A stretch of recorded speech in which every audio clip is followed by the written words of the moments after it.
হচ্ছে আমাদের নাগরিক অধিকার এবং এটা আমাদের একটা উৎসব। এই উৎসব পালনের জন্য এবং আমার নাগরিক অধিকার প্রতিষ্ঠার জন্য আমি ভোট দেব। আমি এমন একজন লোককে ভোট দিতে চাই যিনি সৎ এবং যিনি আমাদের জন্য কাজ করবেন, জনগণের জন্য কাজ করবেন এবং আমাদের দেশের পরিস্থিতির বর্তমান যে পরিস্থিতি আছে সেটা থেকে উত্তরণের একটা উপায় খুঁজে পাবেন, এরকম একজন লোককে ভোট দিতে চাচ্ছি। দীর্ঘ বছর তো ভোটের মুখ চোখে দেখি না। সকালবেলা উঠে ভোট কেন্দ্রের দিক রওনা হই, যে দেখি যে ভোট দেওয়া হয়ে গেছে, এমনকি কেন্দ্রও থাকে না। আর চাওয়া আর কি আছে, ভালো মানুষ, দেশ উন্নত হোক আর দেশে ভালো মানুষের নেতৃত্ব আসুক, এটাই আমাদের চাওয়া। যে সরকার ক্ষমতা আসলে সাম্প্রদায়িক সম্প্রীতি থাকবে, দেশে শান্তি শৃঙ্খলা থাকবে, মানুষ সুন্দরভাবে জীবনযাপন করতে পারবে, এটাই আমাদের প্রত্যাশা। আমরা এমন একটি সরকারকে আগামী দিনের জন্য নির্বাচিত করতে চাই। সবাই পকেটে রাজনীতি করে। বর্তমান দেশের রাজনীতি কেউ করে না। দেশকে ভালোবেসে যদি এমন কোনো প্রার্থী আসে তাকে যদি ভোট দিতে পারি, সেরকম একটা সুযোগ করে দেওয়া হয়। এখানে কোনো ধর্মীয় অনুভূতিকে আঘাত করা যাবে না। সবাইকে নিয়ে সুন্দর একটা বাংলাদেশ বিনির্মাণে যারা কাজ করবে তাদেরকেই ভোট দেওয়া উচিত।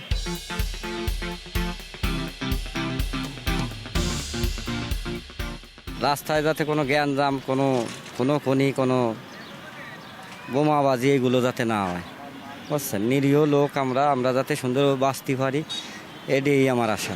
ভোট দিতে চাই। ভোট হচ্ছে সকলের দেওয়া একটা আনন্দ।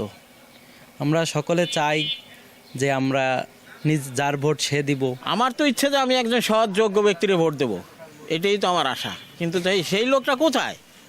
দেখান যে এই লোকটা যোগ্য আছে, আমার দেখান যে এর ভিতরে দুর্নীতি নাই, এরা মানে আত্মীয়করণ করে না। ভালো প্রার্থী বাছাই করব,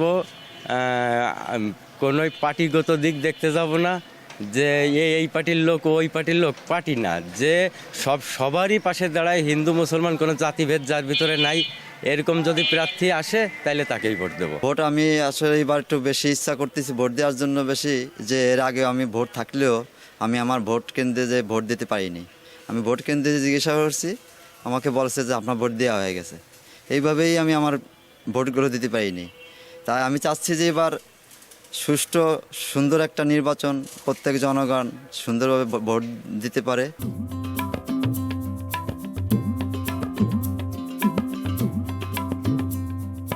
জনগণের প্রতি ভালোবাসা থাকবে, দেশের প্রতি তাদের মানে সব আস্থা থাকবে, মানুষকে ভালোবাসবে, এই ধরনের মানুষকেই ভোট দেবে। আমি প্রথমেই বলতে চাই, বাংলাদেশে যেটা একটা স্থায়ী ব্যাপার হয়ে গেছে, প্রতিহিংসার রাজনীতি। আমরা এমন প্রার্থীকে ভোট দিতে চাই, এমন প্রার্থীকে চাই, মানে আমাদের এখানে এমপি হিসাবে এমন একজনকে চাই যিনি প্রতিহিংসার রাজনীতি থেকে বেরিয়ে সর্বসাধারণের জন্য সমানভাবে কাজ করতে পারবে। নেতা হবে সাধারণ, সবার সাথে চলতে পারবে, সবাই ভালোবাসবে, আবেগী হবে নেতা হবে। নেতার মনে সবার প্রতি ভালোবাসা থাকতে হবে, এমন নেতা চাই। স্বজনপ্রীতিহীন যে প্রার্থী সাদাকে সাদা এবং কালোকে কালো বলতে পারে, এরম একজন প্রার্থী প্রয়োজন বাংলাদেশের জন্য, যে দলমত নির্বিশেষে জনগণের জন্য কাজ করবে। আপনার লোকজন, জিনিসপত্রের দাম সব ঊর্ধ্বমুখী, আপনার আয় ইনকাম মানুষের নাই। এক্ষেত্রে যাই আপনার এগুলা কন্ট্রোল রাখতে পারবে, সুন্দরভাবে পরিচালনা করতে পারবে, তাদেরকে আমরা ভোট দেব। আমাদের মৌলিক যে চাহিদাগুলো আছে, 5টা চাহিদা, এগুলো যে নিশ্চিত করতে পারবে আমরা চেষ্টা করবো তাকে ভোট দেওয়ার জন্য। এখন ভোট কেন্দ্রের পরিবেশ সেরকম তৈরি করতে হবে।